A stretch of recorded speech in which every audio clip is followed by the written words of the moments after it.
pound right now? Not yet. I don't think so. Not right now. I just, like you said, we have so many people right now, and I'm not knocking him as a future fight I see with him for sure. You know, I give my opponents or future opponents props because it just makes me look better. You know? Yeah. For sure. Why does everybody think like that? I mean, I'm not gonna say like, oh, he's a bum, but why are you fighting a bum then? Yeah, that's so simple and people don't get it. Yeah, you know, so I will never knock my opponents. Like, but genuinely, you do feel he's a very skilled fighter. Oh yes, yeah. Maybe top 15 for sure. Right. Maybe not top 10. That's what I said. Yeah. So Vergil Ortiz shared his honest take on where Jaron Boots Ennis stands in the pound-for-pound rankings, saying he thinks it's still too soon to place Ennis in that discussion. Ortiz said that in his opinion Ennis still needs a handful of standout wins before he earns that kind of respect, and he laid out what he feels is still missing from Boots' resume. I went to his his compound, his farm or whatever it was, and they said that more than likely I was going to fight Boots soon. I was like, oh shit, okay, we're finally doing this. You know, Oscar was there and everyone was there, and I was just like, okay, cool. At 154, obviously. Yeah, because I can't move down. So when Turkey and those guys said that you were going to fight Boots, was there a number thrown out? There was no number. No number. There was no number at all. The only thing that I knew was that, okay, this is a real possibility now. Like, you know, he was 147, I had just... Right now, the fight picking up the most buzz is Jaron Boots Ennis versus Vergil Ortiz Jr. Neither man has lost a fight. Both are seen as top-level talents in their division, and fans have wanted this fight to happen for a long time. Given who they are and how they fight, this is the kind of matchup that sells itself without needing extra hype. Look, he beat Xander Zayas. That's as good a win as Ortiz or Fundora have, and the way he did it was very impressive. Then Virgil, then Fundora. Madrimov, listen, gave Crawford his closest professional fight. Zayas only drops to 5 with Josh Kelly 6. Murzalia 7. Brandon Adams with some nice wins in his career 8. I mean, I think these rankings, I like them. Yeah, I like them. You see Boots, man, like I say, 2-division world champion, undefeated. You got Vergil Ortiz, of course, undefeated. He has a great, win against, Madrimov. Of course. When Robert Garcia was asked about the chances of Boots Ennis fighting Vergil Ortiz, he embraced the idea and made it clear he fully trusts his fighter. Garcia thinks Ortiz has all the tools needed to come out on top if these two undefeated fighters ever share the ring.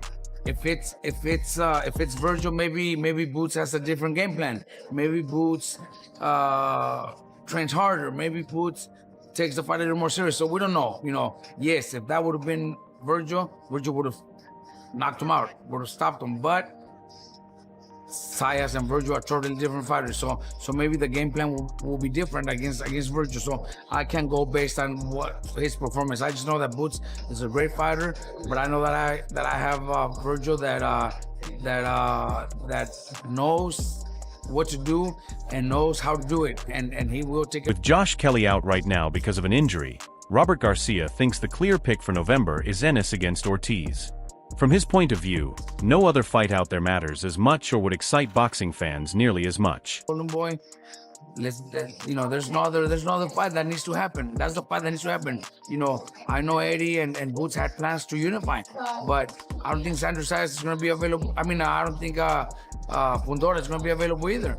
He already has another fight coming up. So the biggest fight out there is Boots versus Virgil. When the topic turned to the business side of the failed negotiations, Vergil Ortiz made clear that he isn't personally involved in contract talks or money matters.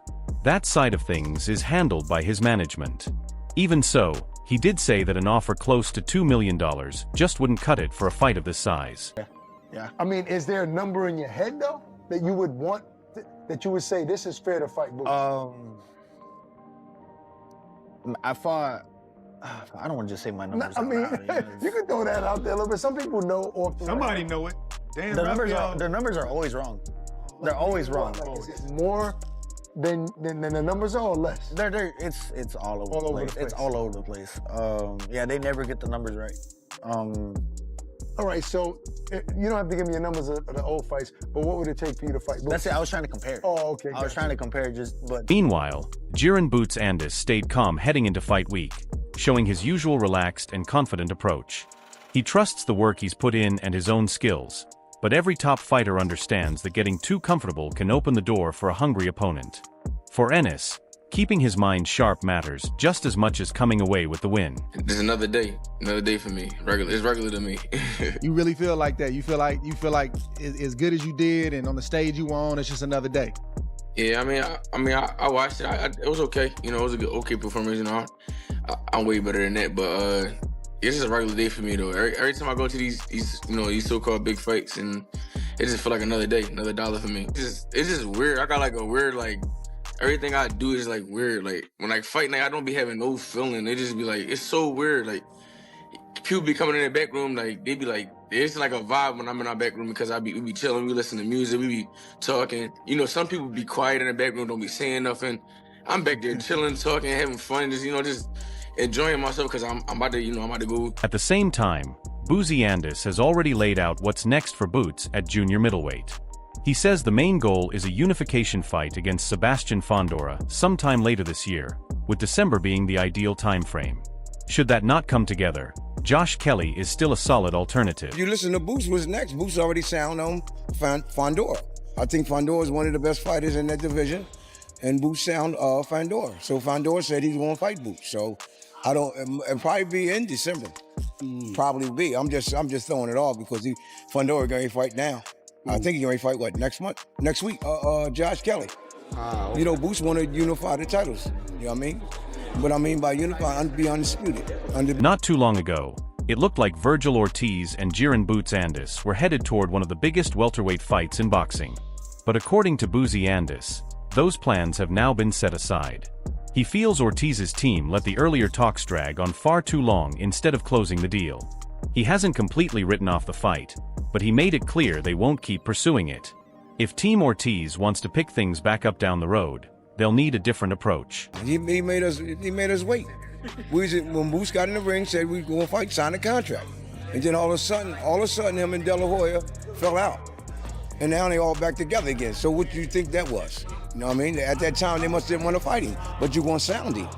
You want someone come on in the ring and all that stuff. So, you know what I mean? I ain't said talking nothing bad about him, but that's the way it seemed to everybody now. You know what I mean? So Motor Eddie Hearn also looked back at the history between the two camps, saying Boots' team gave up a lot just to try to make the fight happen. Hearn believes they agreed to tough terms because they wanted the fight badly, but he feels Team Ortiz kept putting up roadblocks until Ennis eventually moved on to bigger opportunities. Outstanding fighter. That for me is one of the best fights in boxing.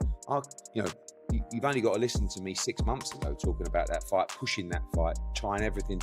That's a wonderful fight, but Virgil doesn't have anything that Boots wants other than big fight and a good payday. He's not chasing paydays, he's chasing legacy. But there's still a lot of people that want to watch that fight. So don't forget, we accepted that fight and signed for that fight. Boots had to take less money than Vergil Ortiz because they wouldn't take it unless he did. Boots had to be the B side. They said it has to be Ortiz against Boots. I said, why? No one's got a world championship. No, we're not taking the fight unless it is. Okay. They even asked him to cut his beard and not wear colourful gloves. All of the things that he agreed to do to have the opportunity to... Now that Boots holds unified world titles and has raised his profile in the sport, Eddie Hearn says everything has shifted. His team won't be settling for weak terms anymore. If Vergil Ortiz wants the fight now, Hearn says any negotiation will need to reflect where Ennis currently stands as one of the best in the division. And now he's a unified world champion and one of the biggest stars in the sport. So again, it's not a case of tough luck, we're not fighting you. We will fight you. But as I said yesterday, today's price is not yesterday's price. Or is it yesterday's price is not today's price? Yesterday's price is not today's price. No, but I've switched it up. I think it's important. I want to give you original stuff. You know, I don't want to do something. The crowd loved it. Leo Tank. Yes. Yeah, they do. Yeah, he's 19. With a number of huge fights still up in the air, Sebastian Fundora made his confidence known loud and clear, sending a message to any potential challenger.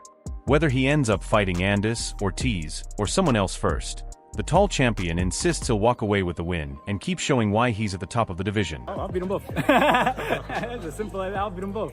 I think those are great fights. You know, great fights. Again, being of the zone, all of us now I think that's fights that have to happen now. You know, you're seeing him fight one time and me fight one time, and then the other one fight the other time. It's like, no, we gotta put these guys together, man. They need to bump heads, you know. But it's gonna be exciting. Former world champion and analyst Sergio Mora sees the situation a bit differently. He thinks the fight the sport really needs is Boots Ennis versus Vergil Ortiz. That said, Mora also acknowledges that Ortiz not fighting much lately makes it tougher to justify throwing him straight into a fight of that size. Because of this legal dispute. 9 months is a long time, Annex. People forget quick. You got to remember, we're in the short-term business. Everything's red hot. Everything's social media. Everything's this. Now, people need to be reminded, and we're not reminded because 9 months had to pass. A damn baby could have been born in 9 months. It's a lifetime, Annex, especially in boxing. So Virgil needs to remind people again, and guess what that means? He's going to have to fight one more fight before we get the Boots fight. This is what this hiatus, this legal hiatus caused. And this is why boxing can never really strike when the iron is hot. Because sometimes when this happens, something happens where one fighter looks bad, a cut delays something, an injury delays it even longer, or God forbid he loses. It was there. Mora also noted that this remains the fight fans want to see more than any other matchup. But since Ortiz hasn't been staying busy while Boots keeps racking up wins and titles, the balance of power in negotiations has shifted big time. If Ortiz wants to land the fight now, he's got a much harder road ahead than before. When you step out of the limelight, you get slightly forgotten about, and the other guy takes advantage of your absence. And like you said, he has 2 sensational wins. Like you hear it all the time in business. What is it? Yesterday's price is not today's price, or vice versa, whatever it is. One guy has advanced financially and in popularity, and that's Boots Ennis.